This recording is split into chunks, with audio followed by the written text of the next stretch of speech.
اس دوران وہ صرف ہوں ہاں پر ہی اکتفا کرتا رہا۔ سکندر اپنی بات ختم کرتے ہوئے بولا، راہ کے مقامی انچارج نے حکم دیا کہ 1 جنوری کو اس سلسلے میں کوئی بڑی پیش رفت ہونی چاہیے۔ منشی خان کچھ دیر اسے بغور دیکھنے کے بعد بولا، تو پھر اس بارے میں تم نے کیا سوچا ہے؟ سکندر بولا، فی الحال تو گمنام خطوط کے ذریعے پاکستانی حکام کو اس سازش کی بابت آگاہ کر دیا ہے، کیونکہ اس وقت اگر میں نے خود سامنے آ کر انہیں کچھ بتانے کی کوشش کی تو یقیناً مجھے گرفتار کر لیا جائے گا، مگر میں اپنی ماں کی رہائی تک گرفتار نہیں ہونا چاہتا۔ منشی خان کچھ توقف کے بعد بولا، اس بارے میں تو تم سے متفق ہوں کہ فی الحال تمہیں گرفتاری نہیں دینی چاہیے، بہرحال اب تمہارے کیا ارادے ہیں؟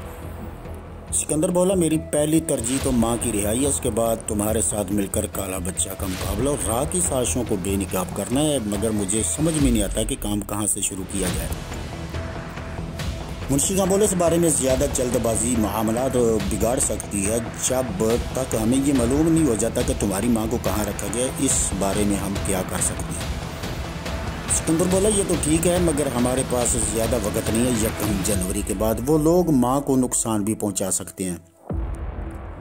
منشی خان بولا، تم چند روز آرام کرو یا جودھ پور چلے جاؤ، جہاں زینت اور محل سنگھ وغیرہ خلیل کی سرکردگی میں کالا بچہ کے خلاف سرگرم عمل ہے۔ میں اس دوران کوشش کرتا ہوں کہ دہلی میں راہ کے کسی ذمہ دار فرد کو اغوا کر کے اس سے اگلوا سکوں کہ تمہاری ماں کو کہاں رکھا گیا ہے۔ اس بات سے سکندر نے بھی اتفاق کیا۔ وہ لوگ خاصی دیر اسی موضوع پر بات کرتے رہے۔ اسی سپہر سکندر منشی خان کے 2 آدمی کی معیت میں سڑک کے راستے جودھ پور کے لیے روانہ ہو گیا۔ رات 11 بجے کے لگ بھگ وہ لوگ جودھ پور کے مسافات میں داخل ہوئے۔ ان کی منزل پیپاڑ کے قریب ایک فارم ہاؤس تھا جو خاصے وسیع و عریض رقبے پر پھیلا ہوا تھا۔ یہ مختلف حصوں میں بٹا ہوا تھا۔ مویشی، پولٹری فارم اور مچھلی فارم کے نام سے کئی چھوٹی بڑی عمارتیں بنی ہوئی تھیں، جنہیں خاردار تاروں کے ذریعے چاروں طرف سے محفوظ بنا دیا گیا تھا۔ خلیل اور زینت نے اس کا پرتپاک استقبال کیا، خصوصاً زینت کا چہرہ تو اسے دیکھ کر یوں کھل اٹھا جیسے کوئی بڑا خزانہ ہاتھ آ گیا۔ وہ کچھ دیر خوشی کی زیادتی سے بول نہیں سکی تھی۔ تھوڑی دیر بعد دھیرے سے بولی، سکندر بابو کیسے ہیں آپ؟ مجھے توقع نہیں تھی کہ آپ اتنی جلدی دوبارہ ہم سے آ ملیں گے، آپ ٹھیک تو ہیں؟ سکندر زیر لب مسکراتے ہوئے بولا، ارے بھائی، ایک ہی سانس میں سب کچھ کہہ ڈالو گی یا مجھے بھی کچھ بولنے کا موقع دو گی؟ اسی دوران محل سنگھ بھی اس کی آمد کی اطلاع پا کر آ گیا تھا۔ خاصی دیر رسمی سی باتیں ہوتی رہیں، پھر سکندر خلیل کی جانب متوجہ ہوا۔ خلیل میاں، یہاں کے معاملات کیسے چل رہے ہیں؟ کالا بچہ کے سلسلے میں کوئی پیش رفت ہوئی ہے یا نہیں؟ خلیل سپاٹ لہجے میں بولا، استاد احمد کے قتل کے بعد چند روز تو صورتحال انتہائی سنگین رہی تھی۔ ہندو جنونیوں نے درجنوں بے گناہ مسلمانوں کا خون بہایا، مگر جواب میں ہمارے آدمیوں نے جب مسلح ہندو گنڈوں پر سختی سے ہاتھ ڈالا تو صورتحال کچھ نارمل ہوئی۔ البتہ اس دوران ہم کالا بچہ وغیرہ کو کوئی بڑا نقصان نہیں پہنچا سکے، کیونکہ اس نے خاصے حفاظتی انتظامات کر رکھے۔ خلیل اپنی بات آگے بڑھاتے ہوئے بولا، محل سنگھ جی کی کوشش سے شہر کے سکھ اور ہریجن کسی حد تک مسلمانوں کے ہم نوا ہو گئے ہیں۔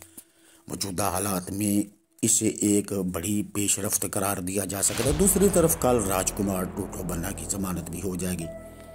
خدشہ ہے کہ کالا بچہ یقیناً راج کمار کو نقصان پہنچانے کی کوشش کرے گا۔ اس سلسلے میں ہمیں کچھ ضرور کرنا چاہیے۔ کالا بچہ ہنومت روڈ والی کلا نما کوٹھی میں بیٹھا ودیا چرن شکلا اور پردیپ راؤ کے ساتھ کسی اہم معاملے کے بارے میں بات چیت میں مصروف تھا۔ تینوں کے چہروں پر چھائی ہوئی سنجیدگی اس بات کا مظہر تھی کہ کوئی غیر معمولی معاملہ زیر بحث ہے۔ کالا بچہ اپنی چٹیا سہلاتے ہوئے سرد لہجے میں بولا، یاد رکھو، آج راج کمار کو ہر حال میں موت کے گھاٹ اتارنا ایسا سنہری موقع بار بار نہیں ملتا۔ تم لوگ فوراً جیل پہنچو، ٹھیک 5 بجے اسے وہاں سے رہا کر دیا جائے گا۔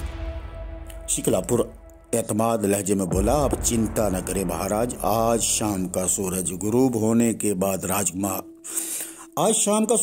ہونے سے پہلے راج کمار پر لوگ سدھار جائے گا۔ میں نے ابھی تھوڑی دیر پہلے جیلر سے فون پر بات کی ہے، اسے واقعی آج رہا کیا جا رہا ہے، کیونکہ اس کی ضمانت منظور ہونے کے کاغذات جیل میں پہنچ چکے ہیں۔ کالا بچہ پردیپ راؤ کی طرف دیکھتے ہوئے سخت لہجے میں بولا، راؤ، اپنے تمام انتظامات اچھی طرح چیک کر لو اور ایک بات اچھی طرح پلے باندھ لو، اگر راج کمار مرنے سے بچ گیا تو تمہیں اور تمہارے ساتھیوں کو میں زندہ دفن کر دوں گا۔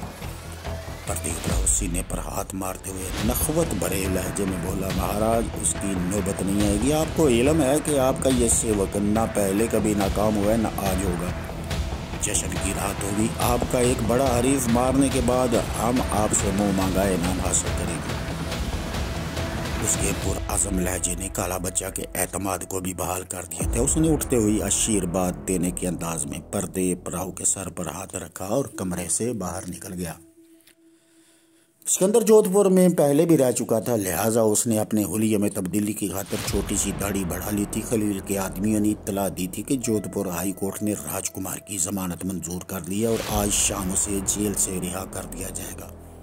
انہیں یہ مصدقہ اطلاعات بھی موصول ہو رہی تھیں کہ کالا بچہ اور راج گھرانے کے کچھ افراد ملی بھگت کے ذریعے راج کمار کو ختم کرنے کا تہیہ کیے ہوئے ہیں۔